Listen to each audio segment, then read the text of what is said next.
Hello, everyone, and welcome back to another edition of A Handful of Hope. I am so happy and grateful to have Lisa Cherney with us here today, who has been mentoring millionaire entrepreneurs for over 20 years. She's a host of the groundbreaking confession-based GFR Get Effin' Real podcast and creator of the 12 GFR Commandments. In 2014, after 15 years in business and speaking on over 750 stages, Lisa got fucking real and dismantled her successful seven-figure business as a juicy marketing expert. Lisa learned that just because something is successful and people like it doesn't mean you have to keep doing it. She always knew she had a low tolerance for not being happy. After all, she left a successful corporate career with companies like AT&T and Lipton at age 28. But now she knows her mission is to help soulful entrepreneurs GFR get fucking real so they can get out of their own way, help more people, and make more money. Lisa, welcome and thank you so very much for being here. Thank you. Thank you for having me. I'm so excited. So was it fun saying the F word? Oh my God, yeah. It's so much fun. I love it. It makes me so happy every time I say it too. It's a very activating word, which is part of the reason why I chose to add it to the get real part of my mission. Not only is it activating, it's so unbelievably diverse, and we can use it to communicate virtually every single facet of human life can be accentuated with the addition of the F word. Yes, I agree. And it's so interesting also how like loaded it is. So there are people that they don't get offended when I use it. They don't mind hearing it, but they have sort of like this, baggage from their childhood of, associations with it. So it I've done whole episodes with people just talking about the F word because it's a pretty juicy topic. It is. I've had conversations with people before where I'll use an F word in a post, and then somebody will write and say, this post didn't need that. Why'd you need to cuss in the post? And I'll always write back, what cuss word did I use? Because you don't even notice. Yeah, but I'll ask so specifically. They say, well, what's a bad word? And yes, bad word. Have this attachment to it being still bad or naughty or it's a dirty word or whatever that is, and then so they're so fixated on the word that they miss the message. Yes, and me, I'm a parent, and I've used the F word, for forever. And, there's such a story around, kids are just going to pick up that word and then they're going to say it and whatever. And it's been interesting to watch, my child who's 14 now, how for really not even until recently, she just chose not to use it. Like it wasn't something that resonated with her. And, it's kind of like when you really give people permission, which is what I do in my work, and I do as a parent, it's interesting to see what choices people will make really on their own, in their own values, in their own way they want to show up in the world. God, that has me so curious. Your daughter, when she does use it now, what context does she use it? Because I remember when I finally got to the point where I was a teenager and being told so long, you can't say that word. So like one of the big acts of rebellion was going to school and saying that word intentionally to fit in with peer groups, but it was always using it because I was taught that it was a bad, dirty, wrong word. The means of expression with it were always in anger or disgust or frustration. It was never having any sort of meaningful expressiveness behind it. It was always very nasty in the way I was using it. Yes, it's funny when you ask me that because now I'm like thinking, when does she use it? And I'm clear she doesn't use it when she's mad. Like for me, like I drop something or whatever, I'm like, I don't use that word. I don't use the F word in that. Me, I use shit. I'm like, shit. When I'm driving, like, my daughter has told us, my husband and I, like, oh, you use this when you, like, something's happening when you're driving, and mom uses, this colorful language or whatever. But I think she uses it, when does she use it? Like more when she's excited or, when she's complimenting or, when she like wants to say that she doesn't really care about something, like I don't care, but she doesn't use it that much. I have to think about that. But it's fun. It's fun, particularly in this, unprecedented time where kids have more time at home. It's really fascinating to watch her get more clear on what feels good to her and how does she want to structure her day. And, and this is completely parallel to, my work with entrepreneurs and getting real. It's like, how do you want to spend your day? How much do you want to work? What makes you feel productive? And we have so much, external messages imposed on us on what is good and what is productive. And, even you said, I would have liked to have gotten more done today when we got on the call. And it's like, I'm hearing that now even more because I know that's such a way that I use to, I'm gonna say beat myself up, even though it doesn't feel that harsh, but it's it's interesting to see how we show up when we really are not worried about what people think, which is, so much of the work that I do with people. Yeah, I feel like too the piece about being more productive, it's almost like how to quantify our worth, right? Especially in the entrepreneurial space where so much of the vernacular is about grinding and who pushes out the longer days, who's in the most undesirable work conditions, where you start out under the desk and you just make it as cramped as possible. And that becomes such of the entrepreneurial lore, I think, that we get indoctrinated into. And it's hard to separate from that. Yeah, I agree. Right? I totally agree. One more question about your daughter, because I'm just really curious about it. I think, sure. And I want to also acknowledge her too. I think it's so incredible that she is learning, and you'll have to check with her now and let me know, but she uses a word, the F word, and she uses it in a expressive, positive way. And I think it's really incredible at a time when it seems like more and more culturally we're starting to weaponize words in a way, and we're putting really nasty meanings on some of the words and then attaching everything else, but it's still just text on a piece of paper. And I think I remember I was giving a talk not that long ago, and somebody was asking me, how far away do you think we are from change? And I always said, it's this generation. It's your daughter who can look at a word like that and look at it and just make whatever meaning she wants from it and embrace it. So when you hear her say it, you can't even get upset because you can see the sincerity in her voice with it, that when she's expressing it, you're like, God, that's so appropriate, because she is that genuinely excited or happy or whatever it is for her with it. Yes, totally. And in my work with entrepreneurs that are, I primarily work with people like you that are mission-based, heart-based. And, that's a challenging path because our work is so personal, right? And so, it feels more vulnerable, and, there's just so much more resistance and things that, keep us from being fully expressed, which is why I've transitioned my mission from focusing on sales and marketing and all things I'd focused on for all these years to the GFR mission, because I feel like we just need to get out of our own way before we could do all the marketing and the selling and the formulas and the blueprints and all the things that we've been told, right? That we've been told are how we should do it. It's like there's so much of a opportunity to release shame and be fully expressed. And so, I see that parallel, in my kid. She's like, she's like a little petri dish for me, for me to just see like what happens. Cause I, from her very, very early on, I've been very, very, very mindful of trying not to impose my beliefs and perceptions onto her.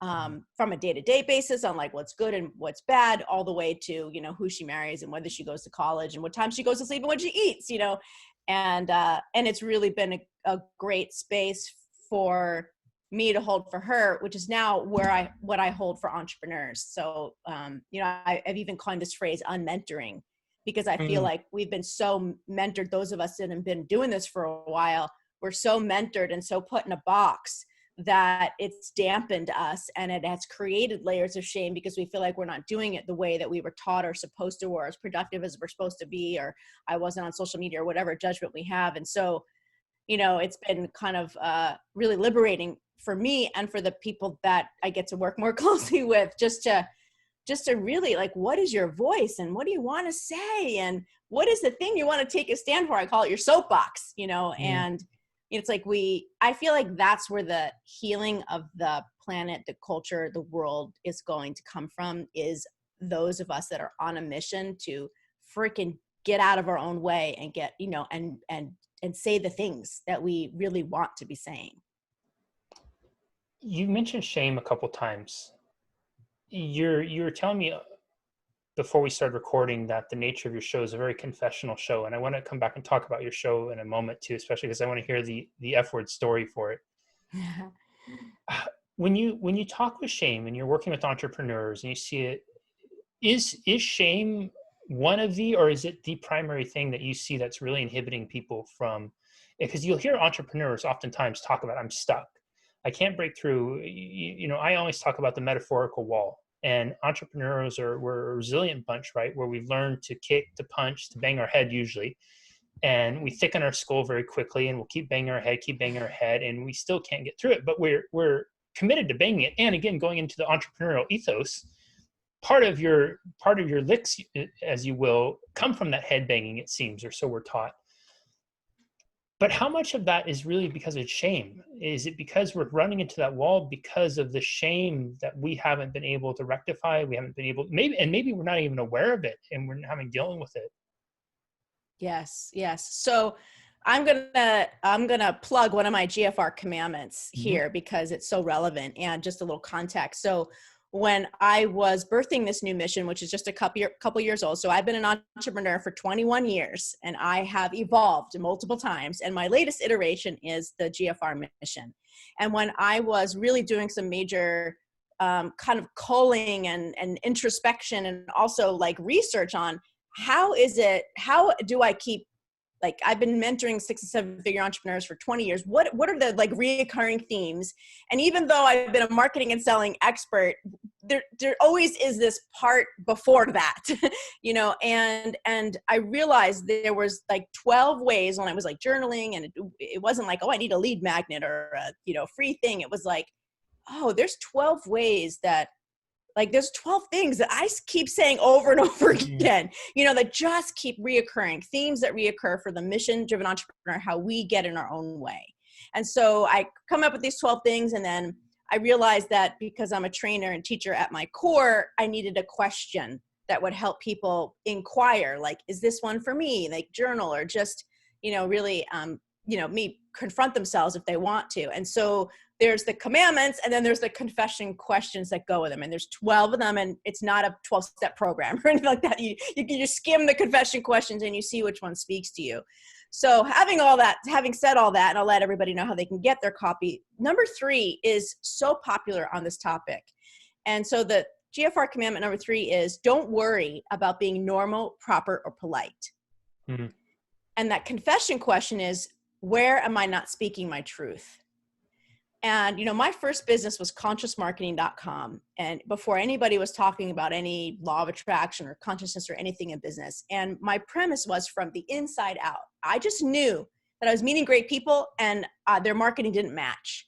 And so I needed to help them to make those things match and find their voice and, be out there in a way that they were going to attract what they wanted. I mean, that's where I got started as an entrepreneur. And so when I look at someone's marketing and I feel like they're not fully expressed, I look at this commandment: don't worry about being normal, proper, or polite. And it's those are the fears. And if I'm a doctor and I say XYZ, and this is aside from things that may threaten licenses and things like that, but things that you're allowed to say, if I'm a doctor and I say I don't believe in prescribing medications, oh my gosh, there's going to be so much backlash, and XY people are going to think this and this and this. But meanwhile, you have this philosophy and this approach that there are people who need to hear that will resonate with you, and you're not saying it. So is that shame? Maybe, and I think, you could say, well, they're fear, they're worried about what people think. They're worried about some kind of backlash. But I think underneath that is, well, I'm a doctor, and this is not what I learned. And, I don't know. I mean, you could tell me, like, it feels kind of complicated, but it does feel like there's always a bit of worry about what people will think, which I think is shame, Yeah. And first, I just want to do a quick plug of the GFR Commandments. I went through them and the company questions, and I highly encourage everybody to go through them. The commandments are powerful, and I think the questions that accompany each of the commandments are really where the sweet spot is. And if you're willing to, and I do it in the comfort of your home, do it somewhere safe, private, because when you do it and you really do it honestly, there is a couple gut punches that come with it, but they're from the most, you can feel they're from a very loving place. And yeah, I think that there is such a spot of that where it's like, I feel like most of us, we live our lives being who we think we're supposed to be. Even the notion of our relationships, right? We think that we're in a relationship with a person, but really we're in a relationship with the perception of the person and the habits that we have attributed to that person. And right now, like for example, during this really unique time, perceptions and habits have changed quite dramatically for some of us. Most of our relationships are in this 9 to 5 context. So we have a perception of them before 9 and after 5 and the habits that accompany that. And now we have perceptions and habits changing so much. And I think that's a long ways of saying that so many of us, we live our lives being who we think we're supposed to be versus who we really are. And when we start to have that, I'll have clients sometimes do and I work with folks sometimes in entertainment too. And it's really fascinating, people who are so great on holding presence on camera, but then holding eye contact with themselves in the mirror is impossibly hard. Now they can do it as a role, as a character when they're being Right. whoever, but when it's them being themselves, it's a whole nother thing. And I think it's that soul to soul piece that we have, because we're so many of us, we're looking in there. And I think it also, when you extrapolate that out to the broader world, so much of the, it's almost like the social repulsion that we project onto others. I really think it's more about ourselves, that we see behavior in others that we know deep down reflects something maybe in us, or maybe we see somebody willing to kind of break through that shame barrier and speaking what they believe is to be their truth. And because we don't know, or we don't know how to access them, we will then shame them for it to try to pull the person down. It's just like, whenever I see someone succeed at something, break through some barrier, or they make more money or whatever, I always say awesome. I get the Forbes list every year, the richest people in the world, and I just go through every single name and just say awesome, awesome, awesome, awesome, awesome, awesome, awesome. Because it's like raising this bar of what can be possible. But I think society now, we're getting to this place where we're saying, we're almost demonizing that, and making a narrative that makes them so removed, which then almost maybe that reinforces that shame piece of it. Yeah, I think you're right on. So much of our judgments of others is us judging ourselves.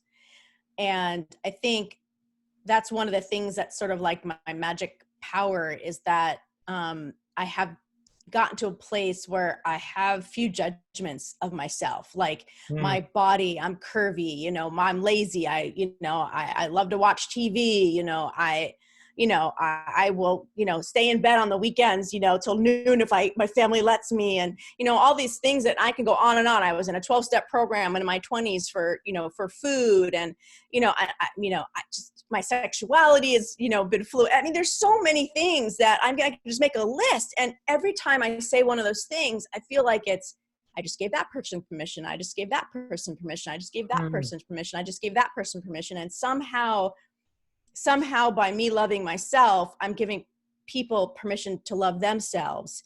And if people do get angry at how vulnerable I am, it is because it's freaking scary for them to see somebody so comfortable in their skin. It's so confronting, and so it could, you could pick out little pieces. Well, I don't like her because she says the F word. Okay, that's fine. Or I don't, I've written and talked about my unconventional marriage, where we have had times of non-monogamy, and that's super confronting. Like, what?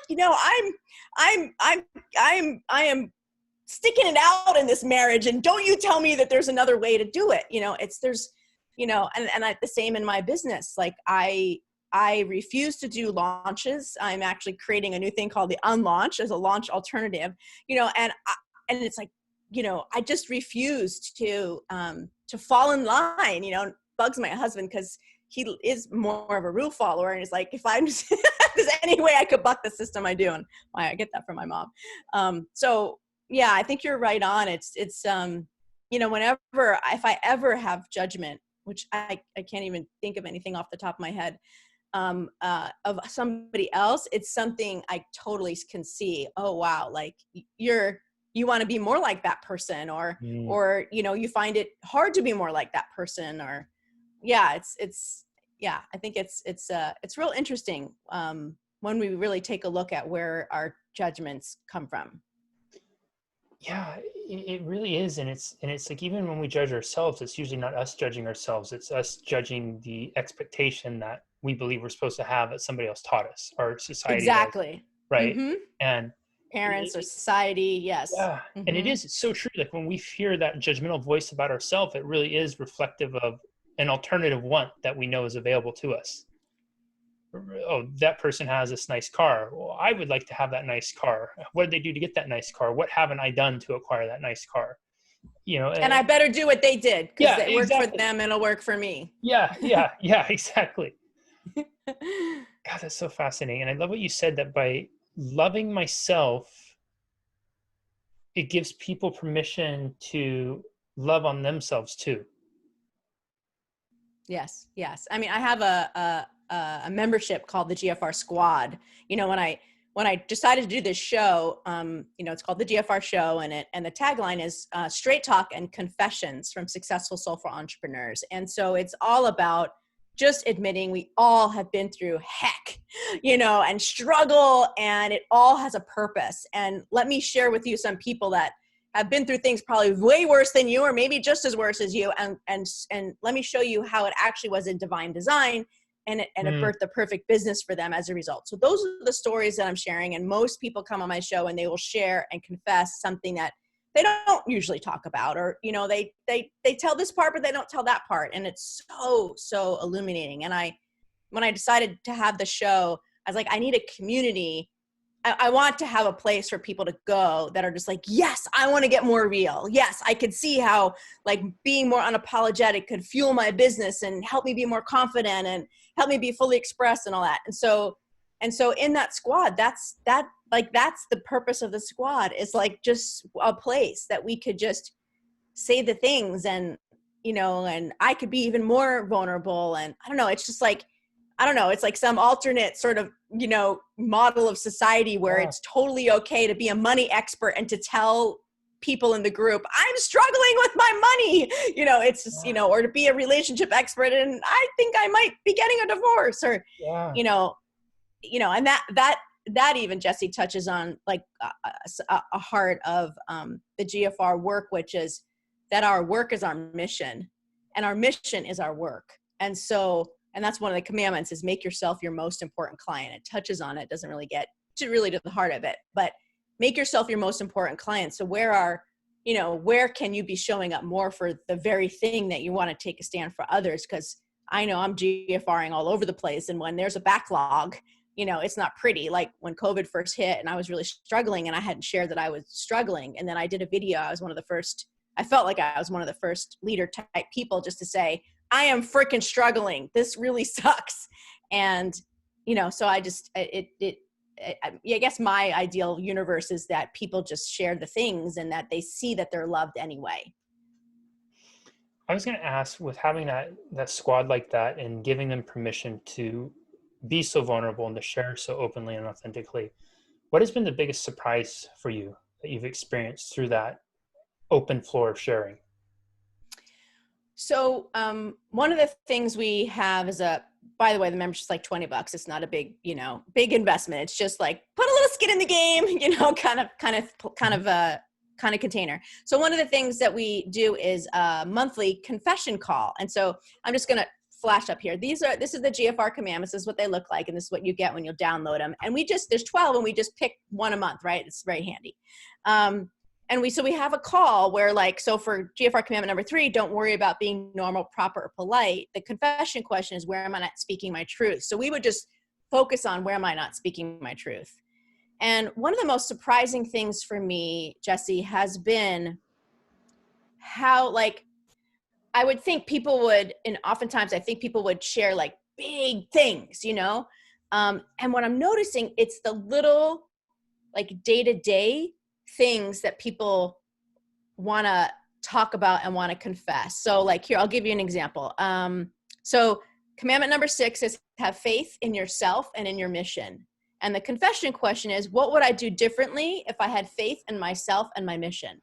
Hmm. Now, when I did the confession call for that one, Jesse, I thought people were going to be like, oh, I'd open up a B&B, you know, I would quit everything and I would go do that. Or, you know, I would be a teacher. You know, I just thought that's where people would go. And almost 100% what people were confessing, again, the question is, what would I do differently if I had faith in myself and my mission, is they all across the board were saying they would do their business differently. They wouldn't stress so much. They wouldn't push so much. They would allow themselves to not do the parts that they don't like. If they don't want to be on social media, they would not be on social media. And they would, they would just like relax more about it, and they would have more fun with it. And that was surprising to me.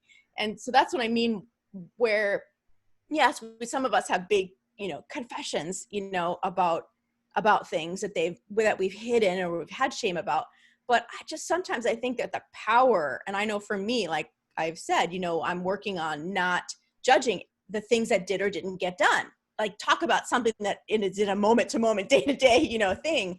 I do feel like that's been the most surprising thing is how really unhappy people are with just the way that they operate in the world. And it's the little teeny confessions and the little teeny ways that they are confronting the rules and the stories that are keeping them from operating in a certain way, like getting up at 9 and working till 5, like as an example. Entrepreneurs, we do this all the time. Well, where do we get that from? That wasn't our natural. No one said, okay, pick your hours, anything you want. No, we just did what we learned to do. I want to ask you about that, Lisa, because I find that consistent with people I work with too. You'll have these people that outwardly have achieved so much, and the thing that they really want is happiness, but it's still the thing that seems to elude them. And at 28 years old, you had a unique understanding of happiness and the value of it. How did you develop that? Was that something you always had? Was it a life experience? Like, what was it that at such a young age you could recognize that? Because most people, I think, we live our lives building our lives around our work. And I think the people who are happy learn how to build their work around their life. And I'm so amazed that you could recognize that at 28. So what was it about you? What was it? Was it the experience? What was it? Yeah. So I feel like there's a very specific thing that happened to me that contributed to that. And that is that when I was a junior in high school, kind of in my own little bubble, my mom got diagnosed with breast cancer and battled it for 6 months to a year, and it just woke me the fuck up. I mean, I mean, my parents' mortality, people's mortality, like needing to grow up and help with my sister who was 5 years younger, just my middle class white world. It was just so. There was just so much that I hadn't really looked at, like the fish in water.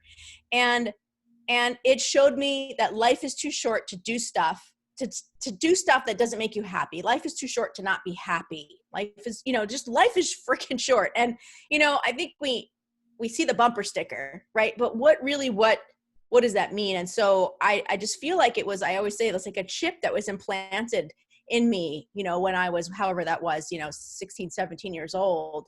And so after 10 years in corporate, so I started in corporate when I was an undergrad. I got an internship with AT&T, like one of the biggest, companies on the planet.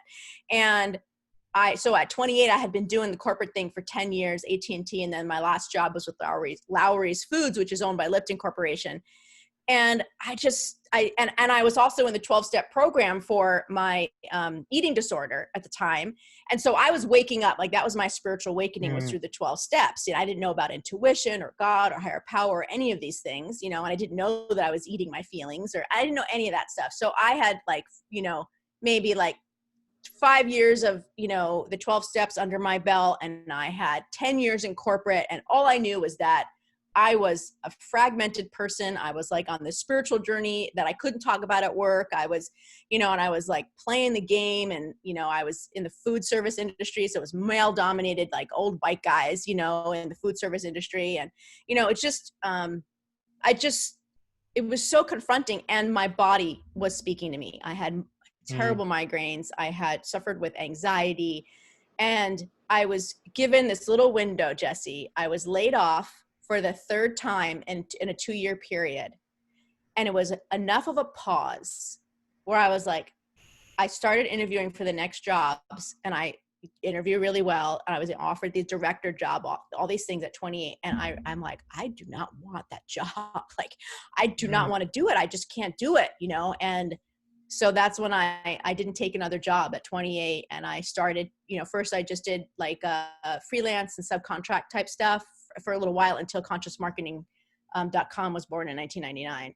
So, yeah, that's my belief. You know, it started with my mom's cancer, but you know, there was a waking up part that was also happening at a young age. So what were you, I don't know. What do you think? Yeah, no, if I could just dig one more cool layer on that. When you're, because it's utterly fascinating. So you have this awakening, you have the spiritual awareness, you go in for the interview, you have a pause, you interview well, you get offered the job, and the job's going to have whatever benefits, whatever salary, whatever title that comes with it. Title. Mm-hmm. Right? What is it that you're saying to yourself in that moment of decision? Or what is it that you're weighing in that moment of decision that is literally because most of us spend our entire life chasing the title, the salary, the benefits, the esteem and the prestige that comes with that. And again, at 28 years old, here you are with that. So I would love to know, like, what is going through your head right then in that moment of decision that you say no to this and yes to this piece? It's funny, you know, as you're talking, I realized that I actually have a picture in my brain of this moment, because I was in my car in the parking lot of a vending machine company that I had just interviewed for the director of marketing position at this company. It's, wow, so clear as day as you're talking about it. I never realized I had such a picture, and I'm in my car and I just sold the shit out of myself, you know, in this interview. Yeah. And I get in my car and I was just like, ugh, like I could feel the heaviness and the anxiety and the stress of even thinking about fulfilling the things that I promised that was what they wanted, you know, that I could do, even though I'm sure I could have done it. I'm very bright, you know, it was just, I could feel, and I think me being connected with my body is also a huge journey for me. And I could just feel the heaviness and the stress and the anxiety of having to deliver, having to be that person that they bought into. And realizing this is not me, and I don't know what the F I'm going to do, but I'm not doing this, you know? And, so I just, it's like that thing in the introduction you read is I have a low tolerance to not being happy. I think it was my mom's cancer. You know, it's been a blessing for her. She's now 35 years, you know, cancer free, and lives down the street now, moved out from, you know, she's such an inspiration to me. But I mean, I don't know, like, I feel like other people have had bad shit happen to them, and it doesn't wake them up in the same way that it seemed to wake me up. So again, sort of all in my divine purpose, I suppose. That's incredible. Lisa, before I ask you a final question, because I want to be respectful of your time, and I can already tell if I don't be mindful of time, I'm going to keep you for 3 hours. I know, we're having fun, right? Yeah. Where can people find you online?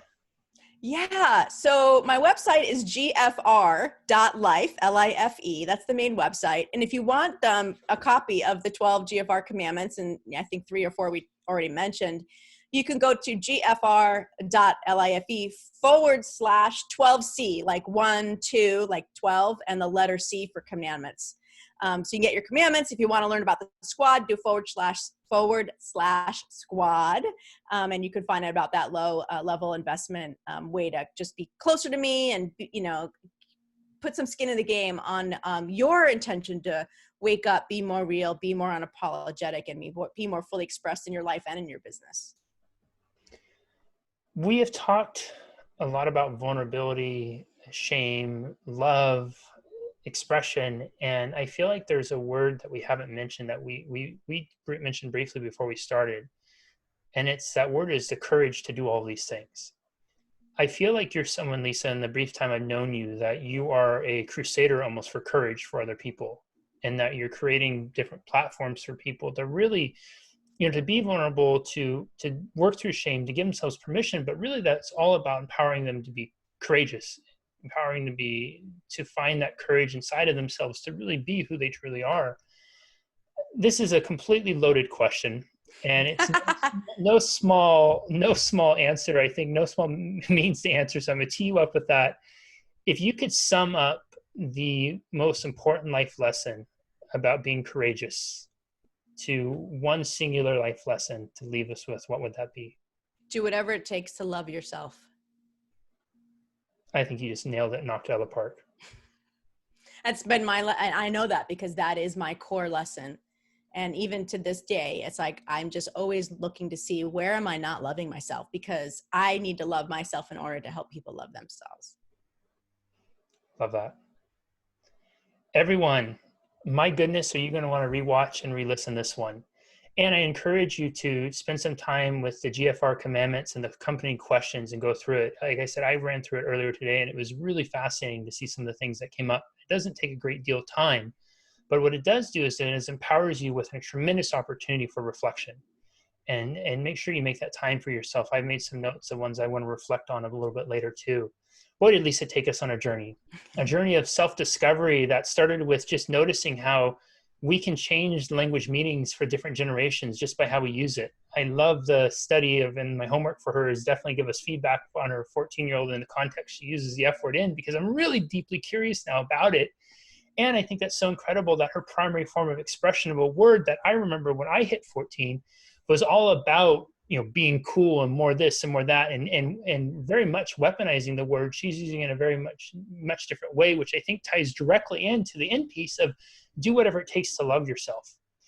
I think that when we love ourselves fully, we really can de-escalate the meaning of words on our life. And so much of the harm and hurt that we all suffer through in life comes not from others, but it comes from the language that we choose and we use and we weaponize on and against ourselves. Now, others may inspire it, absolutely, but it's continually us that's running it through here and here. It goes to that statistic. What is it? The average human thinks anywhere from 40 to 80,000 thoughts a day, of which 75% of them can be, upwards of 75% can be negative. We are brutal on ourselves at times, much harsher than we'll ever be on our worst enemy. And if we can learn to do whatever it takes to love ourselves, it really is a dramatic de-escalation in the language.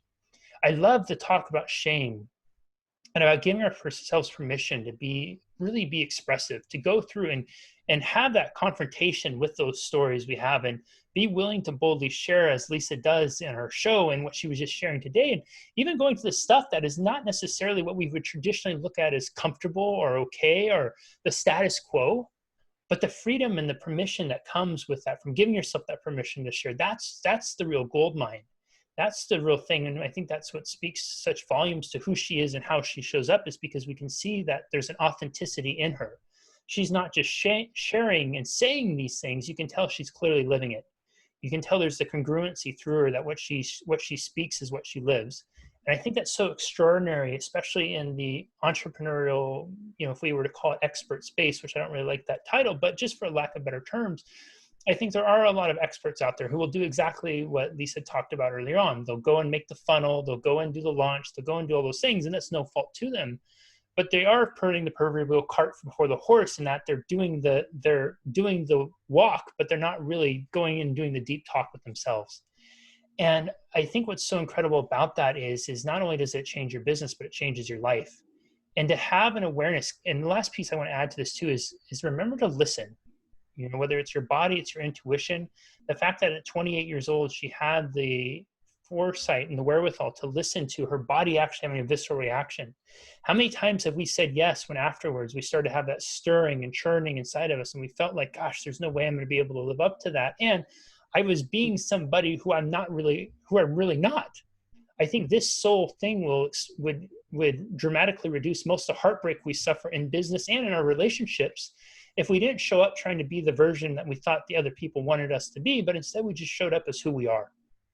God, what an incredible permission that be. And that, my friends, takes courage to do. And Lisa, I appreciate so much you giving us all permission, empowering each of us to be a little bit more courageous today and doing whatever we need to do to love ourselves. This has been an absolute gift. Thank you. Thank you, Jesse. Absolutely. We'll see you next time, everyone, on another edition of A Handful of Hope. Bye-bye.